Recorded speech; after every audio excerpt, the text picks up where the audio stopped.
মসজিদের ক্যাশিয়ারের কাছে মসজিদের 1 লক্ষ টাকা আছে, কমিটিকে না জানিয়ে ক্যাশিয়ার এই টাকা দিয়ে ব্যবসা করলে কতটুকু হালাল হবে?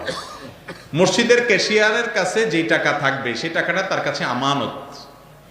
এই টাকা কমিটিকে না জানানো, যদি কমিটিকে জানানো হয় আর কমিটি বলে ঠিক আছে আপনি ব্যবহার করেন, তারপরও তার জন্য ব্যবহার করা জায়েজ, কারণ এই টাকা কমিটির কারণ নিজের টাকা না। এই টাকার মালিক কে? আল্লাহ। সবাই আল্লাহর ঘরে দিয়ে দিয়েছে আল্লাহকে, আল্লাহর তরফ থেকে আল্লাহর ঘরের খেদমতে ব্যয় করবে কমিটির লোকজন, তারা সেবক মাত্র। এমনকি তারা নিজের পকেটের টাকাও যদি দান করে, দান করার পরে ওইটার ওনার না, ওইটার মালিক কে? এখন আল্লাহ তাআলা। এই আল্লাহর টাকাটা তিনি কাউকে দেওয়ার এখতিয়ার তার। অনেক ক্যাশিয়াররা আছেন, অনেক কমিটির লোকেরা আছেন, তারা মনে করেন টাকাটাতে পড়েই আছে, আমি একটু ব্যবহার করি না। ভাই, এটা আগুন।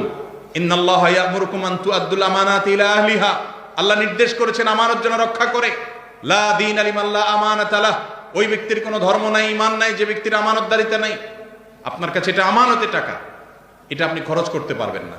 এটা যেভাবে আছে সেভাবে রাখবেন, প্রয়োজনে শুধুমাত্র ওই মসজিদের কাজে আপনি, কমিটি যখন সিদ্ধান্ত নেবে সেই অনুযায়ী খরচ করবেন ভালো কাজে এবং মসজিদের কল্যাণে।